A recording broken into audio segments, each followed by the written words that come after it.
Dr. Ashwini Tambe is Director of Women, Gender and Sexuality Studies and Professor of History and Women, Gender and Sexuality Studies at George Washington University. Dr. Tambe is a scholar of transnational South Asian history who focuses on the relationship between law, gender, and sexuality. She is also the editorial director of Feminist Studies, the oldest journal of interdisciplinary feminist scholarship in the United States. Over the past 2 decades, she has written about how South Asian societies regulate sexual practices. Her 2009 book, Codes of Misconduct, Regulating Prostitution in Late Colonial Bombay, University of Minnesota Press, traces how lawmaking and law enforcement practices shaped the rise of the city's red light district. Her 2019 book, Defining Girlhood in India, A Transnational Approach to Sexual Majority Laws, University of Illinois Press, explores how the expectation of sexual innocence is distributed in uneven ways for girls across class and caste groups. Both books examine the direction and flow of transnational influences. Her new book, Transnational Feminist Itineraries, Duke University Press 2021, co-edited with Millie Thayer, features essays by leading gender studies scholars confronting authoritarianism and religious and economic fundamentalism. I am so delighted that you are with us today, Ashwini. Thank you so much for doing this. I'm looking forward to listening to you. Thank you. Thank you so much, Swarna. It's an absolute pleasure to be here. And let me specify, it's been 30 years since we met. We met first at USIS, I think, in Chennai. And certainly not an embarrassment to talk about it, to me at least. So it's been wonderful to keep Not at all, not at all, except that older people have a tendency to say, I knew her when she was. But I have such happy memories of that. So yes, and it's been lovely to keep running into you at conferences since then. So thank you. Thank you for having me here. Congratulations on the 15th birthday of Prajnya. And, kudos to you for all that you do and the talks that you've been recording and compiling. They're a fantastic archive. A really great window into feminist scholarship taking place in India. So, and thanks also, Amrita, for helping with organizing the logistics of today's event. And thank you to the audience members who are making time on a precious Saturday morning to join us. So my talk today draws from my recent book, Defining Girlhood in India, that Swarna just mentioned. The book, to say a little bit more about it, explores how age boundaries defining girlhood shifted over the course of the 20th century.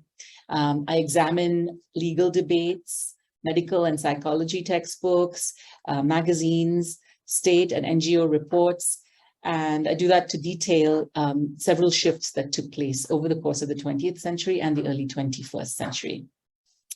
My approach to understanding these changes is a transnational one, and my focus is on understanding the formation of girlhood with reference to ideas that were circulating in other parts of the world. Today, I will trace the circulation into India and then out of India of two concepts. The first is the teen girl, or the girl who is a teenager, and the girl child. So in the first part of my talk, I will briefly touch on how the concept of adolescence, and specifically the characteristics of teenagers, were formulated in US psychology and then traveled via expert knowledges to India. And in the second part of the talk, I will focus on the concept of the girl child, which was formulated by demographers in South Asia and then traveled to UN circles in the 1990s. My goal is to show that intellectual influences did not only flow in a centrifugal pattern radiating outwards from Anglo-American contexts, but also flowed in the reverse direction from India to other parts of the world. Oh, hi, Meena.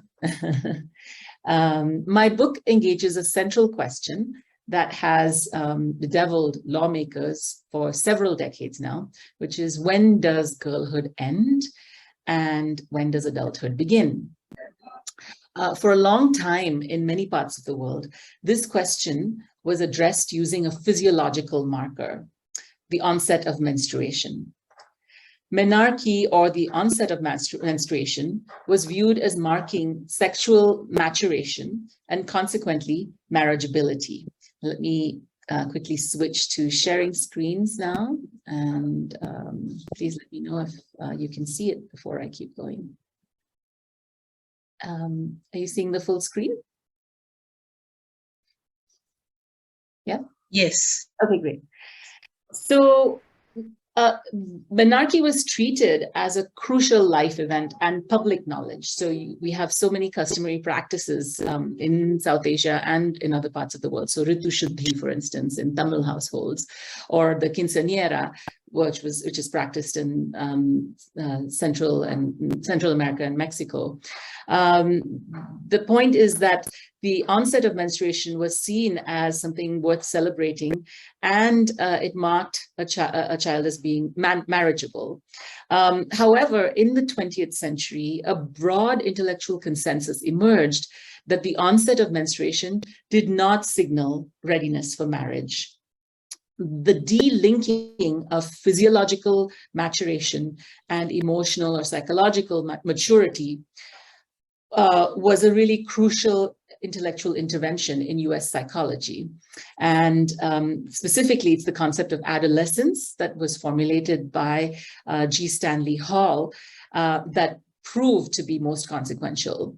So from the 1910s and 1920s onwards, Euro-American psychologists began writing about the need to think about a phase between childhood and adulthood that was about preparing for adulthood. It was seen as a space when children were slowly maturing, and they were preparing for the advent of adulthood, but remaining legally, at least, a child. So this concept, in effect, lengthened the span of girlhood. It reconfigured age of consent debates, and it provided legitimacy to a variety of efforts to raise the age of marriage. Now, of course, in our time, the idea of adolescence is taken for granted. This is my book, a picture of the cover. And in our time, the meanings of adolescence are taken for granted. But my goal is to show how historically recent its arrival is, particularly in Indian circles. Most Indian languages, for instance, don't have a direct translation for the word teenager or adolescent. Adolescence, as I said, implies an extended period of maturation, and it's one that takes place over several years, and specifically it's seen as taking place between the years of 12 and 18 or so. And so the term teenager is also often used because it refers specifically to those teen years from age 12 to 20. Now, there are words in Indian languages and Sanskrit-based languages, particularly, that refer to young people. You know, you have Kumar, Kumarika, Yuva, Tarun, Taruni.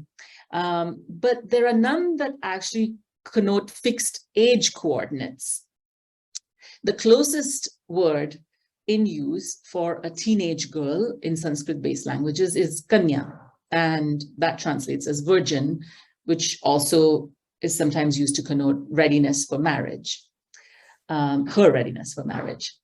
So the question motivating this section of my book, the first few chapters, was how did adolescence first come to be defined as a life stage in India? And a good chunk of my first chapter traces its arrival in Indian journals of psychology, sexology, and education. I'm not going to go into those details now because this is an audiovisual talk. So I'm actually going to just focus on a visual representation that I think telegraphs the core argument, or the main point, which is that the adolescent girl became a recognizable identity only recently, historically speaking, in India. I'm going to offer a series of cover images from a popular Marathi magazine, Stree, that was published continuously from 1930 to 1986. This was the longest running magazine in Marathi, longest running women's magazine in Marathi.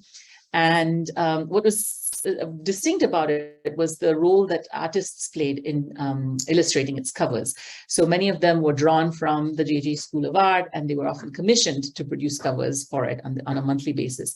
And these covers played a tremendous role, not only in publicizing the content and attracting readers, but also, in a sense, conveying the zeitgeist of the moment. And so you'll see, for instance, during the independence struggle, you'll see a whole series of images that reflect sort of people's preoccupations.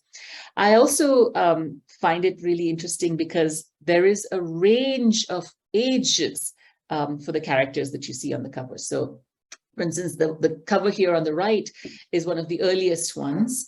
What you see often happening in the covers of this magazine is that reading itself is being promoted, because many of the people who picked up this magazine were not necessarily literate.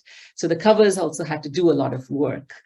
So the covers represented figures, who ranged from, bookish readers, as you see on this page, to romantic heroines, to housewives.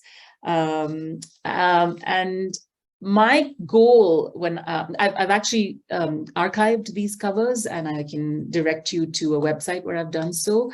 But what I've done is, for this part of the book, I focused on the question: what were unmarried girls or women shown doing?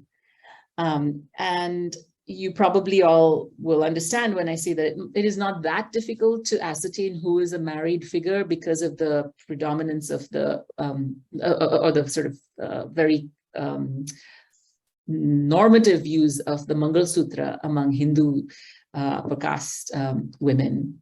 So I looked for people who were shown not wearing a Mangal Sutra or a red kumku or bangles.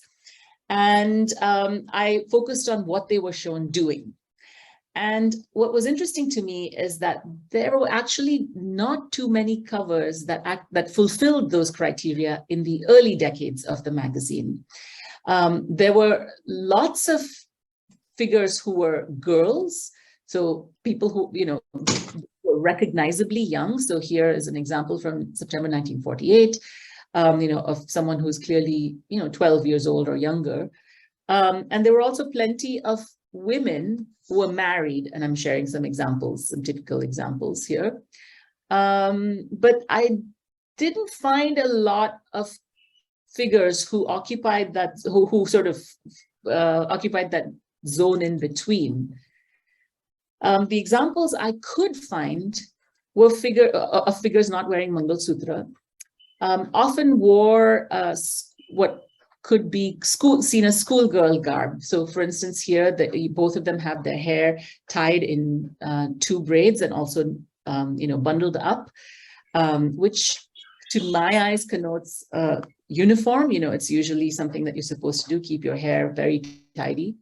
And the other thing I noticed that they were often seen wearing light colors or white colors. So the figure on the right is wearing a white sari.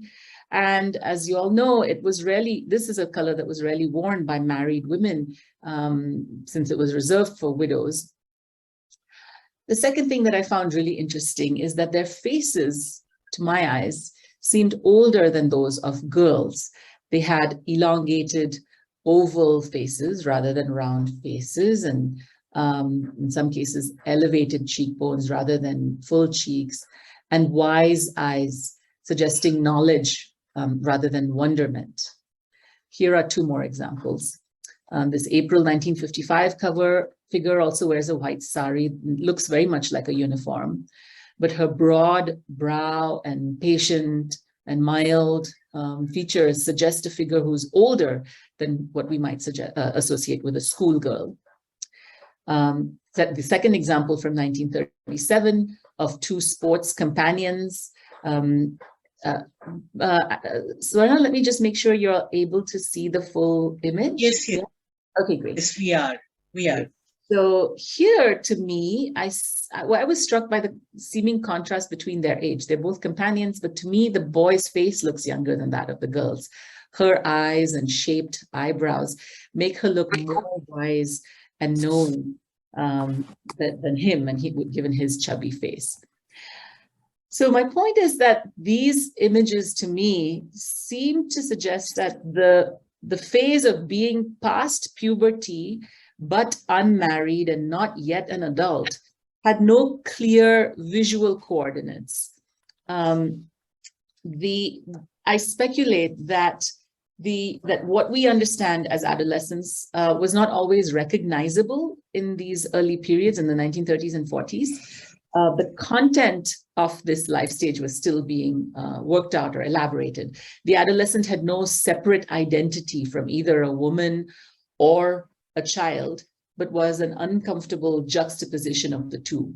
And what artists in this era perhaps saw was Little Women in the making.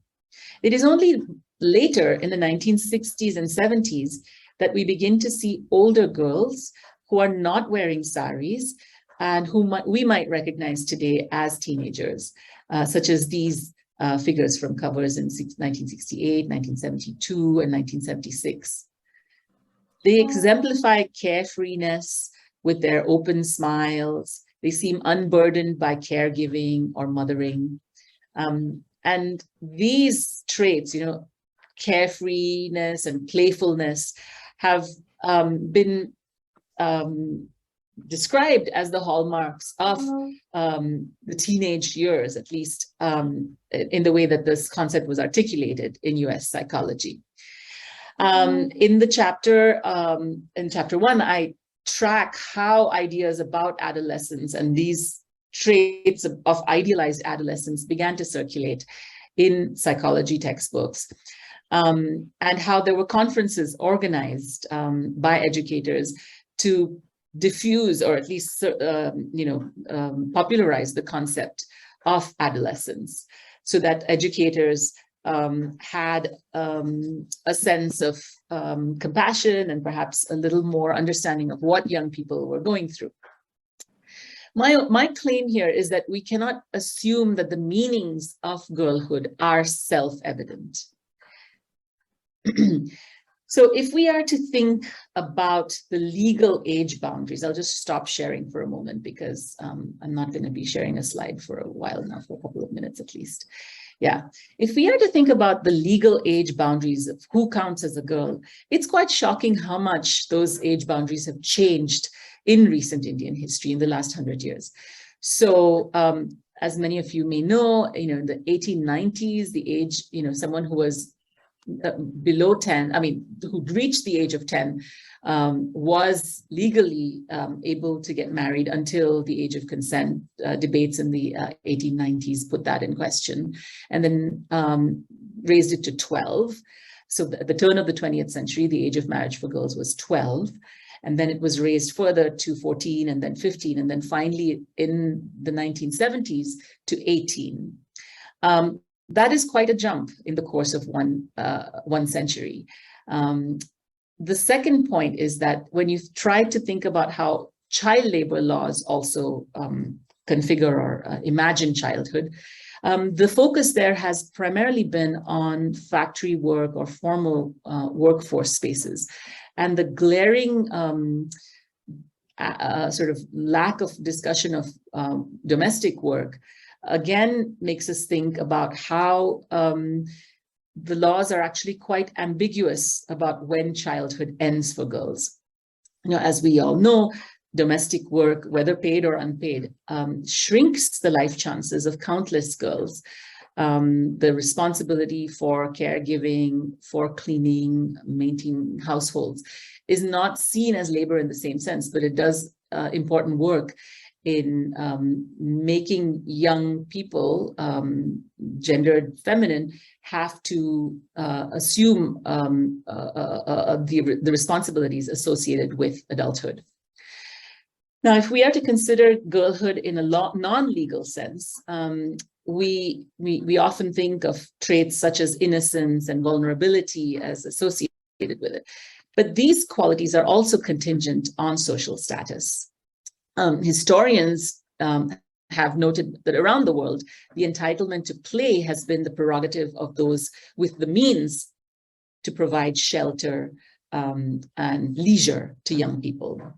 The field of US Black girlhood studies has done remarkable work in pointing out how early adultification of Black girls worked, especially under slavery, when they were required to reproduce in their teen years.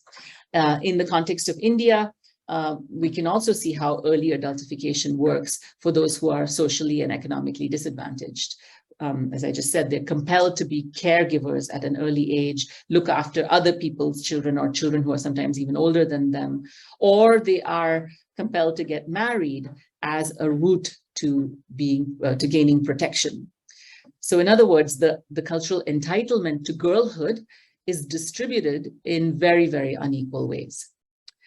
Now, the question of how girlhood and indeed how life stages associated with childhood and adulthood are imagined and demarcated has generated surprisingly little scholarship in South Asian historical circles.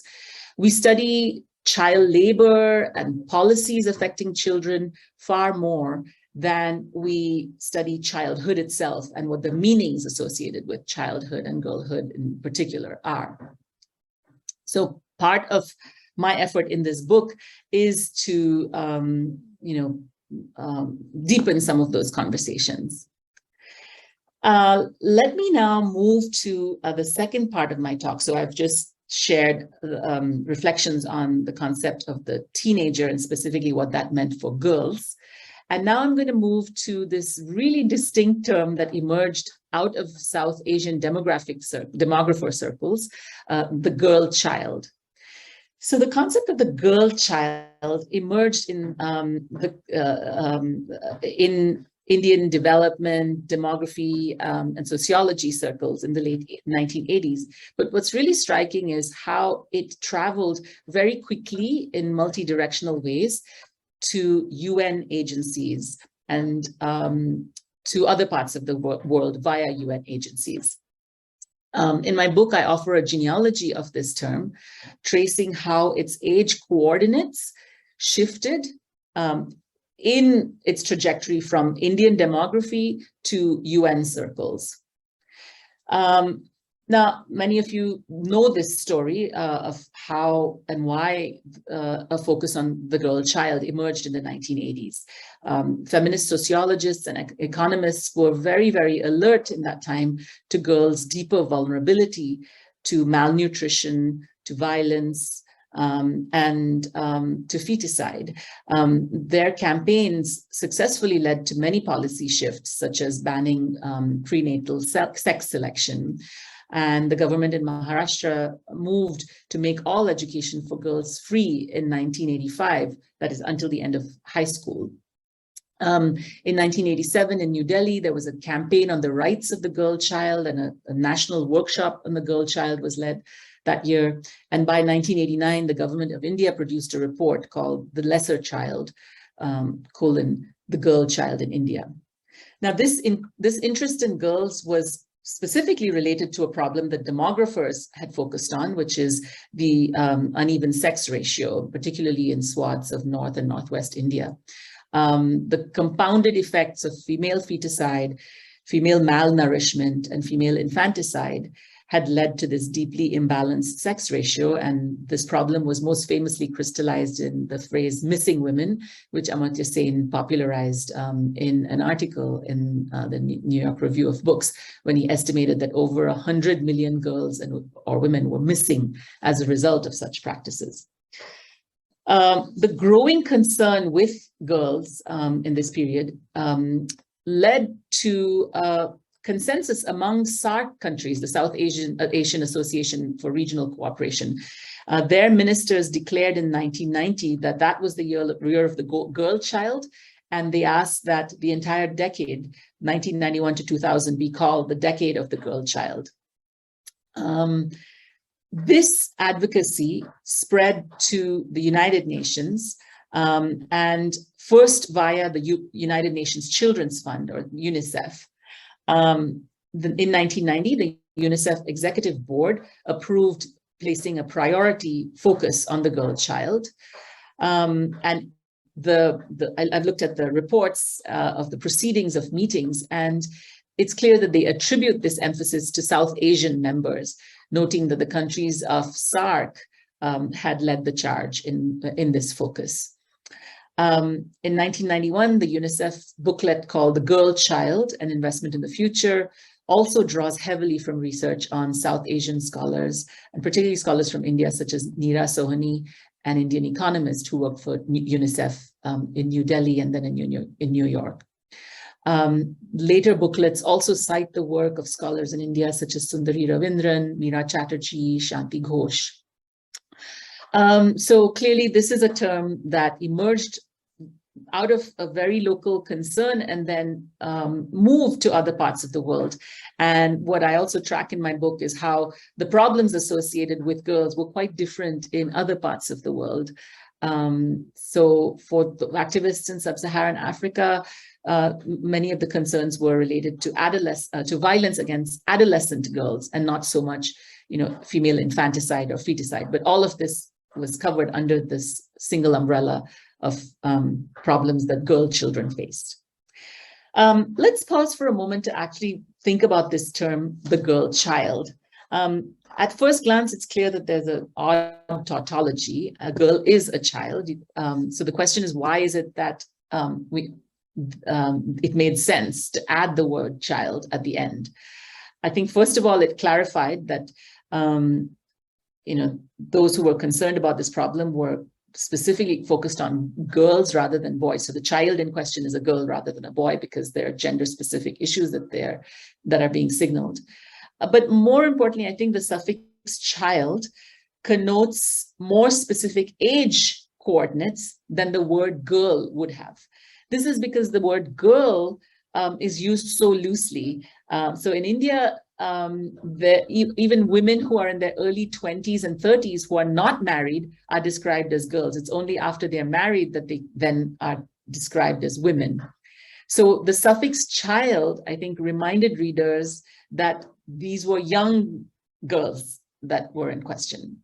The term conferred and confirmed a certain vulnerability. So how then did this concept gain traction in UN circles? I'm going to quickly share a slide here, which demonstrates a really interesting ferment that takes place in the 1990s. So let me share screens again. Okay. So here is a table that I created, drawing on some counting that I did. I looked at the UN Doc Current Subject Index, which is a series of print volumes that classified on an annual basis all the reports, letters, and miscellaneous publications by all UN bodies. It's obviously a superficial, it can only be a superficial analysis, but the reason I do this is because I am interested in figuring out when the term girl starts becoming a focus of reports and literature. The first instance of the girl appearing in the subject index is in 1985. And even in 1985, it's only one entry. Before that, if you looked for girl, you were directed to look at, it would say see women or see adolescents. Just as a point of comparison, the subject categories children and women in 1987 have 30 entries. So the numbers are quite a trickle until 1991, when suddenly you have 10 entries listed under girl. And then there's another jump in 1995 and 1996 to 45 and 76 entries. These signal the kind of conversations that were happening around the Beijing Conference on Women, which also led to a focus on which also led to the General Assembly's resolution on the girl child that took place in 1995. So the following decade led to focus not only in UN circles, but also in NGO circles, as well as in some corporate campaigns. So interestingly, in the early 2000s, the UN began to pair with the Nike Foundation to form the Coalition for Adolescent Girls, which then grew into the Girl Effect Network that was launched in 2008. And that consolidated funding from a wide range of sources, such as the Bill and Melinda Gates Foundation, BRAC, Novo Foundation, UK Aid. The Girl Effect specifically targeted adolescents. And you can read here, it says the unique potential of 600 million adolescent girls to end poverty for themselves and the world. There are others that claim that 12-year-old girls would spark this revolution and raise the standard of living in the developing world. Now, I know several of you in the audience are familiar with scholarship in development circles, and you know that the idea that focusing on girls' education in order to yield downstream effects is not a new one. It's off a piece with the focus on women in development as well. That was, in fact, orthodoxy in development circles. Focusing on distributing aid to women, for instance, was believed to extend the effects of that aid because women as caregivers transmitted that aid or shared that aid more widely rather than consuming it all themselves. But what I argue happened in the 2000s is that this message or this narrative took on a whole new charge when it was conveyed via the figure of the girl, a much more spirited and rebellious figure. So in a later chapter in the book, I focus on what it means that feminist politics that had focused on women then became conveyed through the figure of the girl, and what some of the fissures might be between a politics focused on girls and a politics focused on women. So in this second section of the talk, I've just showed how an interest in the girl child shifted from being something that was vaguely formulated by demographers around a concern about sex ratios to something that became very highly detailed and focused specifically on adolescent girls. So I want to end by maybe opening a conversation with the group here about what it means that the girl functions so powerfully today as a spirited vehicle for relaying feminist causes. The widespread use of the term girl power in popular feminism in the past 2 decades suggests to me that it's perhaps easier now to parlay feminist ideas in the name of girls rather than in the name of women. There are so many instances I see where adult authors describe themselves as women, as you can see in these titles of recent some of them are recent and some of them are older. I mean, Homegirls is a classic Black feminist text. But I'm interested in this trend, and I want to think hard about what it means. I mean, it could be symptomatic of a more general reverence for youthfulness, but it's also possible that the girl conveys a less threatening figure than the woman. So I really want us to think hard about why we're seeing this and why it's become sort of almost an unthinking norm now. And my work since the book was published, this is Defining Girlhood in India, has been to think about how there may actually be quite distinct and sometimes conflicting politics between campaigns focused on girls and campaigns focused on women. And the best example of that is the campaign to raise the age of marriage, which I know Prajnya hosted a conversation about last month with Ruchira Goswami's talk on the sharing concerns about raising the age of marriage to 21 for girls. So I'm glad to continue that conversation through this talk. And thank you again, Swarna, for inviting me, and I look forward to questions. Thank you so much, Ashwini. The floor is now open, people. Given the group that we have, I know that there will be many comments and questions and interventions. So,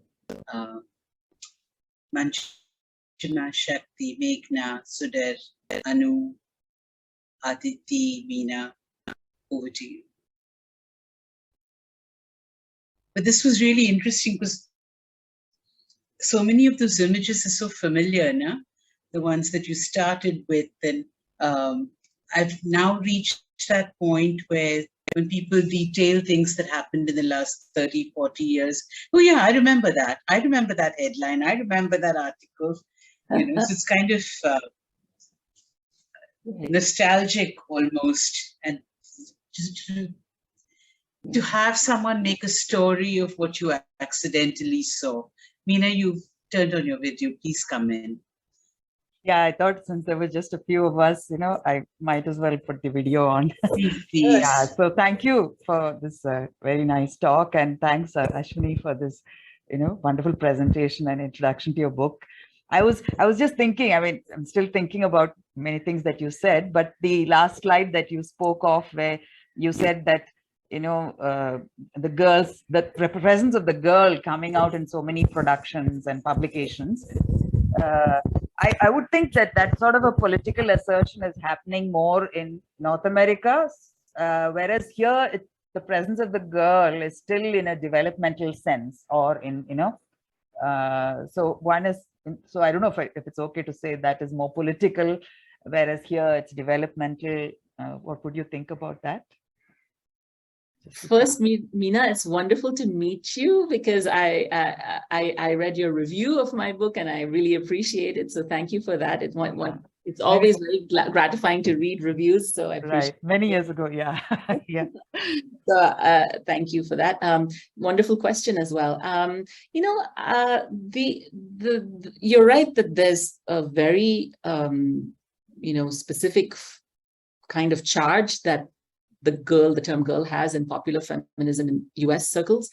But if we think about South Asia more generally, I think there are so many examples also of girls who are seen as spearheading feminist campaigns. I mean, Malala Yousafzai, for instance, is sort of the prime example of somebody who is that kind of idealized teen girl figure who represents all the causes that we associate with feminist activism, you know, women's education, standing up to religious fundamentalists.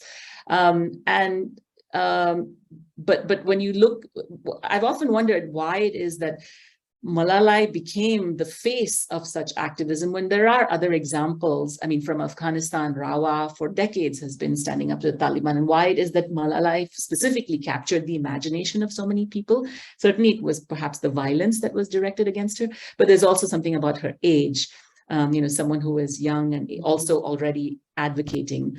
And she seems to be a much more, you know, she seems to be able to channel and sort of represent something very, very distinctive, and it conveys promise, and it's sort of future oriented.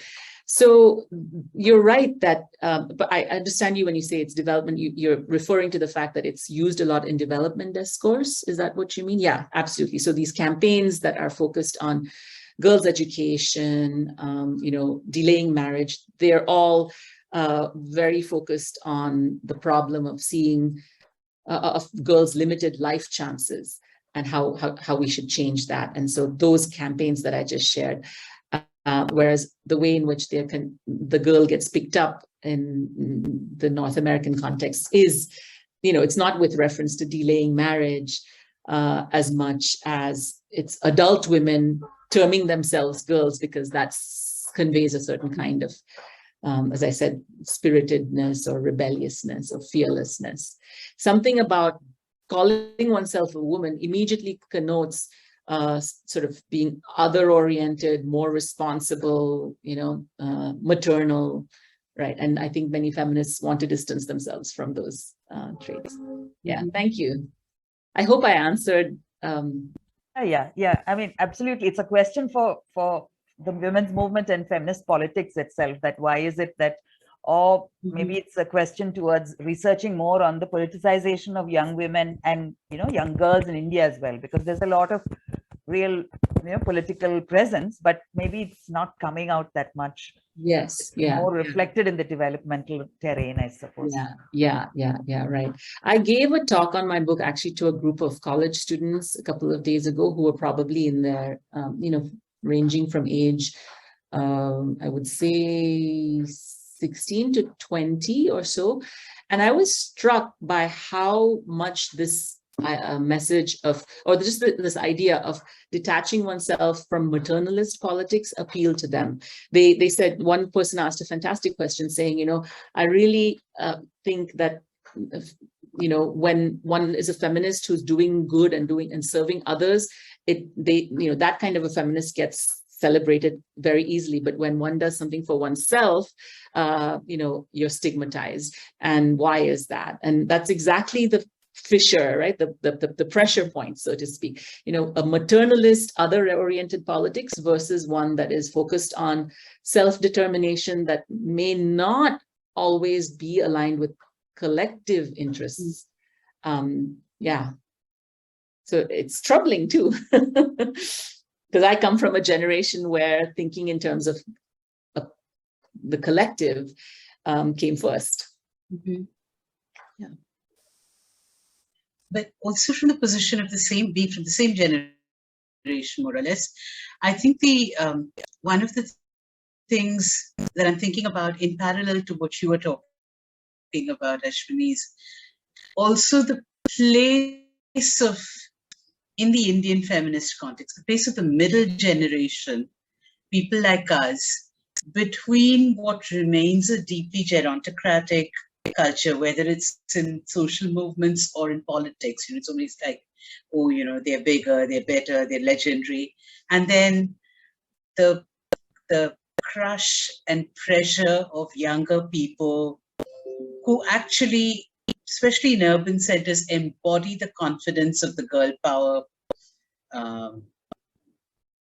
whatever, myth, or whatever you want to call it. And sort of in the middle of that, I wonder, this is from my own personal musings about life. What is exactly the point of those of us who are neither girl power nor, Buzurg Dadi? So I think that there's also that element of somewhat displaced or dislocated or differently marginalized, if I may put it that way. I'm looking for words that I don't have. It also makes me think of that, but I don't want to preempt a discussion on your actual work. I'll just say that as a filler. Oh, no, I'm happy to talk, more generally about the question of generations and Indian feminism. We don't have to focus on my book at all. Srila Roy actually wrote a really nice piece in The Wire in the wake of, some of the debates that unfolded around Losha and, the conflict was being represented in generational terms. So Nivedita Menon and her cohort were being cast as a certain generation, and then those who were aligned with the Dalit focused critique of their defense, I think all of us are familiar with what I'm referring to here, were cast as a younger generation. And Srila actually said, we need to pause before we classify this as a generational conflict, because there may actually be people who don't align with those ways of thinking. So it is I'm always interested, I'm not always, I am currently very interested in age as a category, and specifically what work it does and how to think about age intersectionally, and how we describe cohorts and generations is fascinating to me. Swarna, I actually am with you in terms of thinking in terms of people like you and me as being a certain cohort who came of age, perhaps in the 80s, post-emergency, pre-liberalization. There was something about that moment that was interesting. And then there's something quite distinct about those who've come of age post-liberalization, and their orientation to feminist politics is quite different. So I don't want to say we shouldn't be thinking in terms of zeitgeists of particular moments. But I'm, yeah. So I guess I'm not saying anything definitive here in response to your question. Manjima, you have a question? Yeah, thank you, Ashwini. That was really, really fascinating. I think for some of us who've been working on this for the last few years, really trying to understand. Okay, I just say, okay, three things that came to my mind. One, I was reminded of how, it's always escort girls, bar girls, factory girls, which are used as a term in themselves. And I think in my research with escorts, I realized that actually a lot of it is because the word girls is associated with lack of agency and lack of power, which is what seems to be sort of the subtext of why these terms, arose as they are. Maybe lack of agency, assumptions of their being unmarried, those are probably the sort of what underlie the use of that term there, whereas they're fully adult women in all cases. So that's one thought. The other is really how there have been shifts in, even the development discourse from the girl child moving to girl power. From a passive to a much more active and animated girl is the sort of the discursive shift that I think that has happened. And so, so there's so much talk of girls' leadership, and you showed posters of the girl Rise Up, and, a really differently animated girl, which is now in the imagination of the development world, which can be a little unfair because it's sort of putting the onus of empowerment on, on Exactly. girls. Yeah. So that's confusing also for girls in a sense, Yeah. And Yeah. I think, Meena, even to your question of, you'll remember the whole thing of how the development world was really, when they brought together mobilizing girls as a strategy, was bringing together collections of girls into rooms to deliver a service versus women's collectives who were mobilizing to take collective action. And, really trying to politicize girls' collectives became part of the strategy of many, many women's groups. Yeah, beyond that, I think I want to know a little bit more about girls as a conceptual category. So when we are thinking of, as researchers or as people in the women's movement, how can we use this idea of girls as a conceptual category to really revisit many of the things that have, many of the subjects that have been so important to the to feminist agendas? Thank you. Thank you so much. Excellent points, Manjima. I so agree with you about the way that about the three things that you said. The first was about how the word girl gets used when it's in reference to these somewhat marginalized figures, but also I would add distinctly unrespectable figures, right? Escort girls, factory girls. What was the third example that you gave? Bar girls. Bar girls, yeah, all of them unmarried, as you pointed out.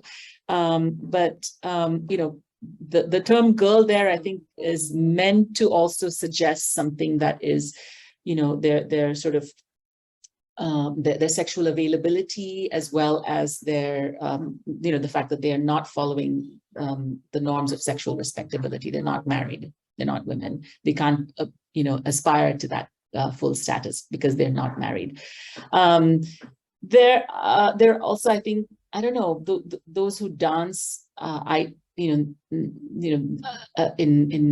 cinema as well. I think there are a whole host of figures that we could put together or constellate as part of this group of adult women who are termed girls because of their relationship to norms of sexual respectability. Yeah, that's fascinating. The second point that you made, that the discourse around the girl shifted from sort of a vulnerable figure to a figure who was claiming empowerment, or who was at least assigned the responsibility of generating social change.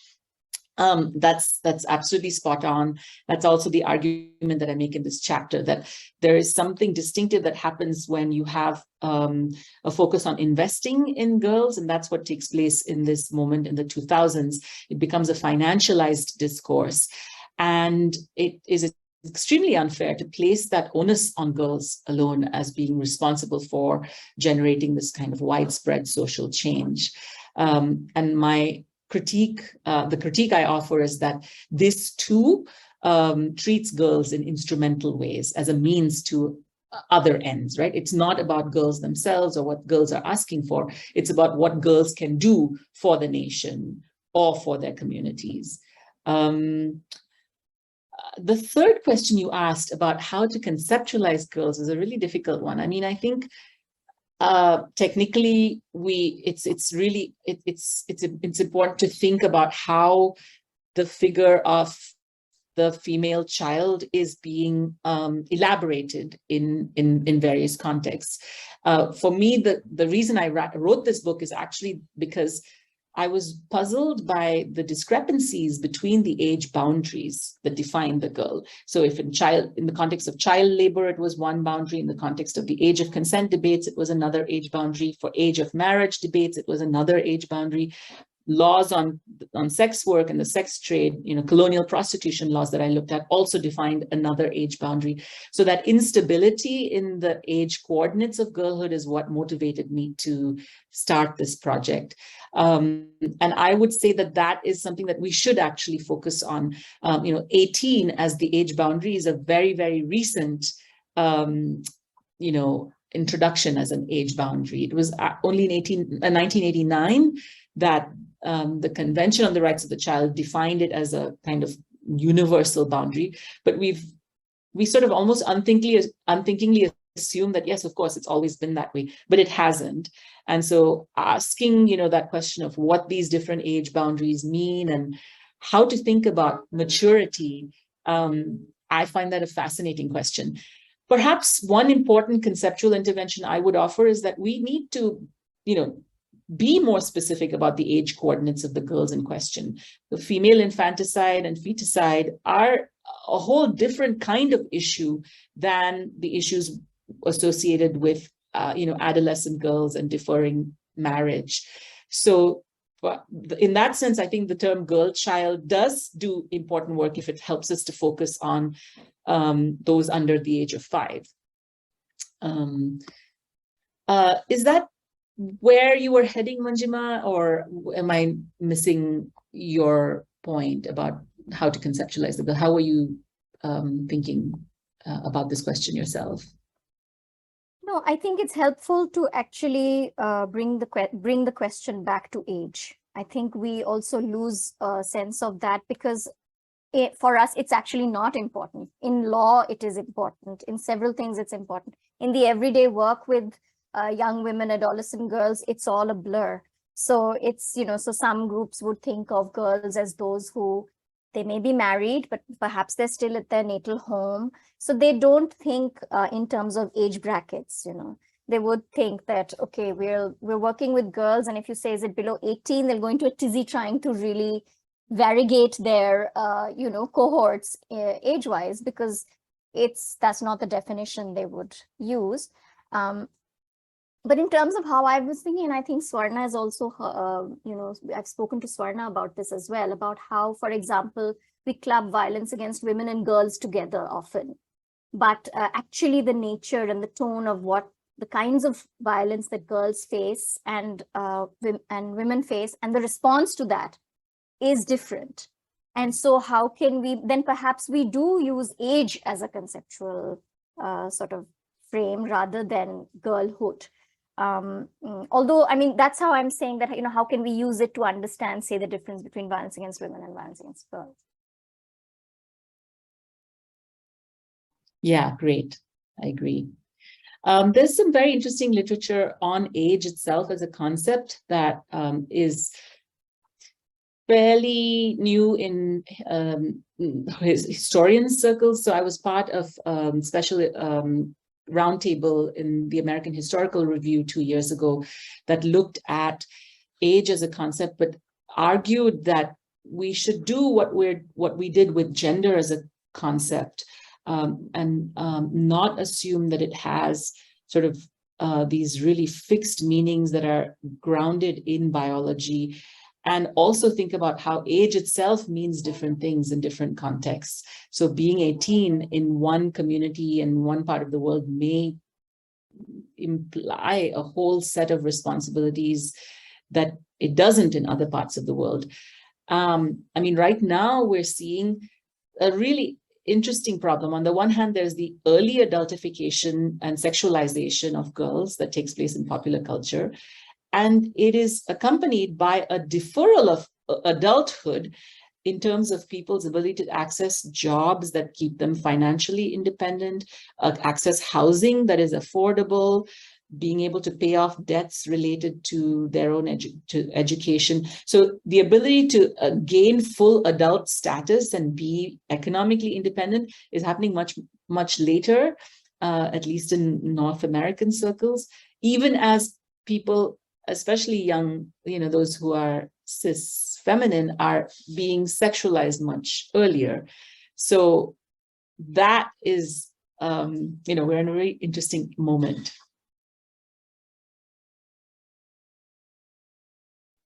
It's also thinking, as Manjima spoke about, when we do college training programs, we started off initially talking about street sexual harassment because there's a difference between violence against women and violence against girls. And this is sort of the first space where it begins to blur. And over the years, we've added on workplace because we want them to ask the right questions when they do placement interviews. We've added on domestic violence because we look at these final year girls and a good percentage of them will be ushered quickly into marriages that they may or may not have thought through.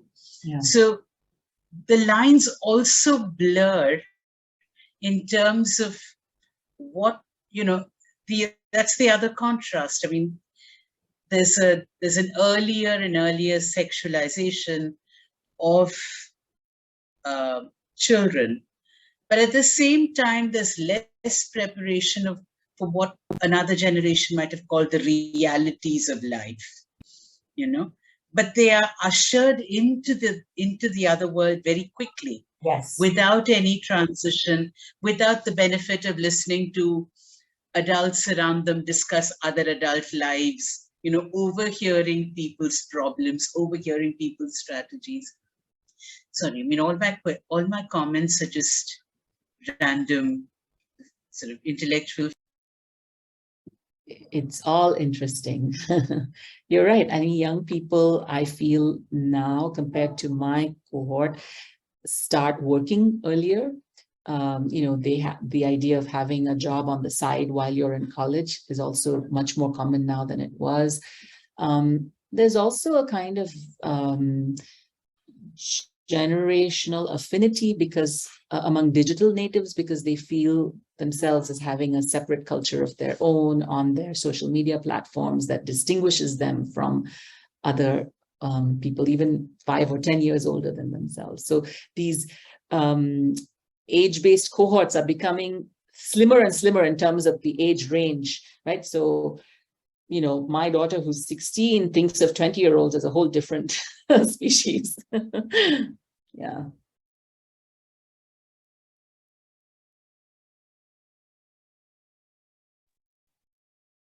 So let me call in some of the younger women here, since they've been silent. Meghna, Shakti, Aditi, Mariam. Swarna, you said young women, and that reminded me when I first went to the US and I was 22. Younger. You said younger women, yeah. But the interesting thing is, it was only in the US that I was first hailed as a woman at 22. In India at that time, I was referred to as a girl, whether in my educational settings or in, group settings. And I always remember feeling a little startled when I was addressed as a woman. I said, "You're calling me a woman? This is the first time I've been called a woman," even though technically I was over 21. Yeah.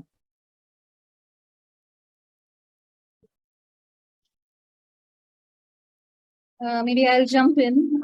Thank you so much for that really wonderful talk. I'm still kind of thinking about all the things you said. There was so much to think about. But, I think kind of extending what others have already asked you or mentioned, it seems like a lot of these definitions of girls or the girl child happen with them being centered within the family in terms of something like marriage. And I was just wondering how much do other institutions also play a role in framing what is a girl, or a girl child, or the teen girl, or whatever terminology we use. Shakti, that's an excellent question. I struggle with that one because for me, I found that in my work, I wasn't able to get away from marriage as an institution, playing a really an overwhelming role in defining those boundaries. So not just marriage, but also reproductive responsibilities. So certainly if you were to just think in terms of institutions, obviously I would say educational institutions play a huge role in inculcating norms of what it means to be a girl and a certain ideal version of girlhood, where you're free from the household, you're free to grow your mind. But there's, in the context of India, sex-segregated education at the school level has created some very interesting sites for the cultivation of, I feel, very obedient girlhood. I initially, when I first started working on this project, I was interested in studying schools, and I was also interested in the dominance of English and Anglo-centric education and class politics. And so my one initial focus of this project was convent education and how convent schools had inculcated a particular ideal of adolescent girlhood. And I was looking at moral science textbooks. I don't know if you're familiar with moral sciences. Maybe I'm not sure if it's still called moral science, but these are the times during the school day when girlhood is very explicitly discussed, right? So, Shakti, that's what I would answer in response to that question. This would be another prime example of a site where ideas about girlhood are crystallized and also prescribed. Thank you.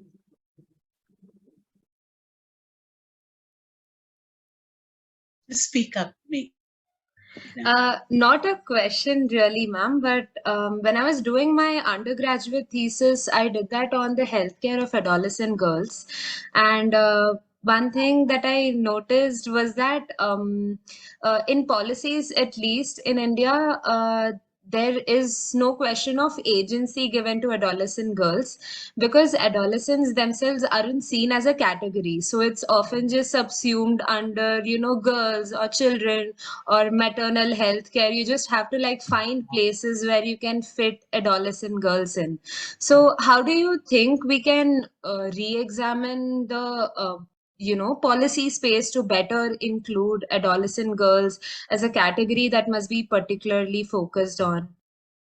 I would say, Meghna, that's exactly as you've done it. I mean, to use that term in a way that focuses on specific problems associated with those in that age cohort. There is a lot, I think that using that term would actually help illuminate some of the problems we are facing today, where people want to look the other way and not discuss sexual activity, not discuss access to contraception. They're not looking at what it means when we have marriage laws that are raising the age of marriage and allowing parents then to control their daughters' sexual activities. And I think that the work that's been done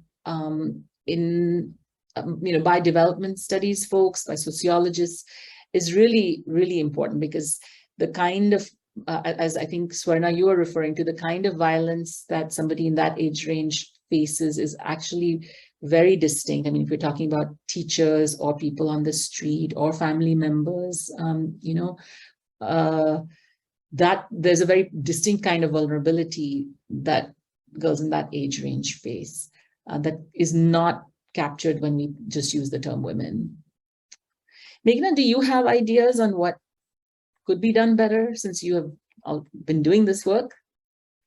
So mine was a policy reading of this policy called RKSK, Rashtriya Swasthya Kishore Karyakram, and I think when I did the policy reading, one aspect was to have specific adolescent clinics or specific curriculums that focus just on the needs. And I think when we want to look into the needs of adolescents, we need adolescents to be a part of the uh, decision making. And if we have adolescents who are a part of that, adolescents who can pitch in, and if we are able to frame that better, I think that would be like a good first step.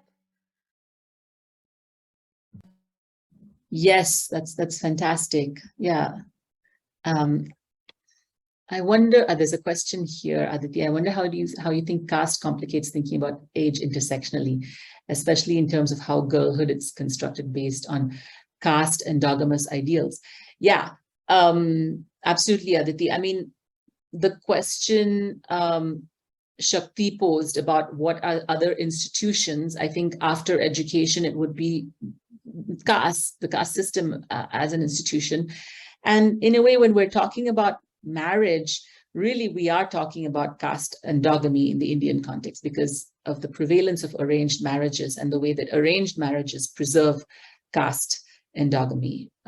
So when we are trying to generate more spaces for autonomy for people in the age range 12 to 20, part of what we're doing is also enabling ways to short circuit or get around practices that enforce caste endogamy.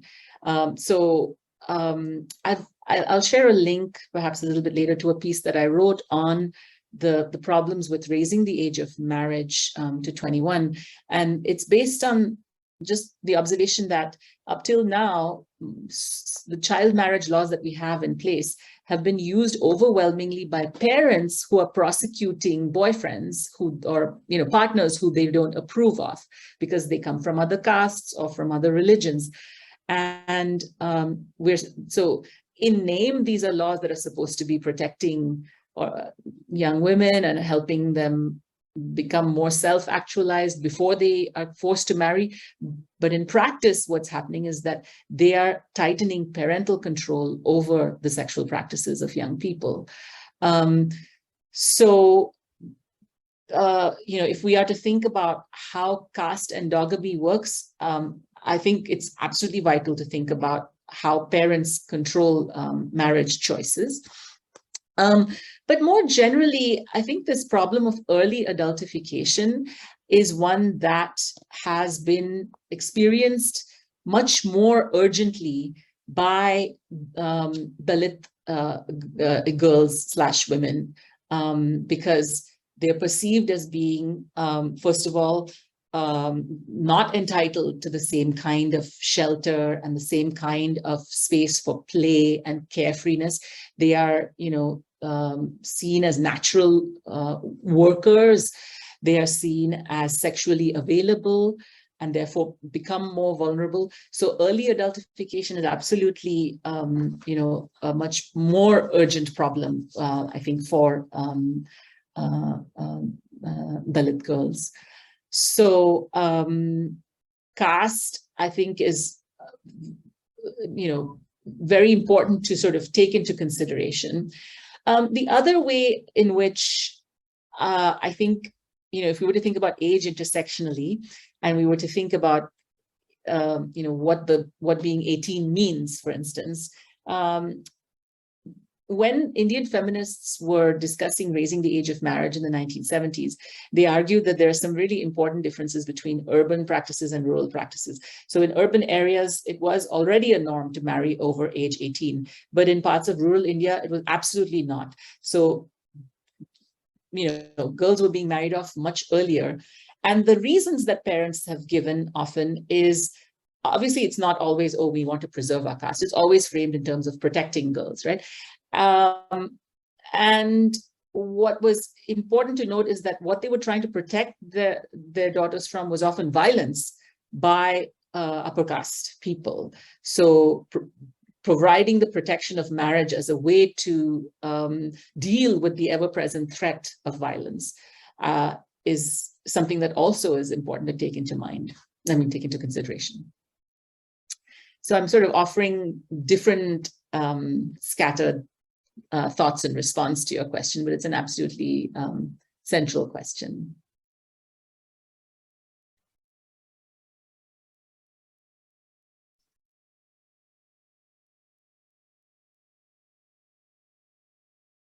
Do we have other questions or comments?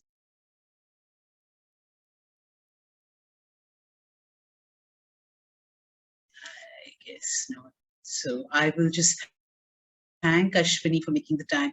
You know, I know that when you come to India for a holiday, there is so many things to do, not just, and if you also work on India, then it's professional time, personal time, you know, hoping desperately for some me and nothing time.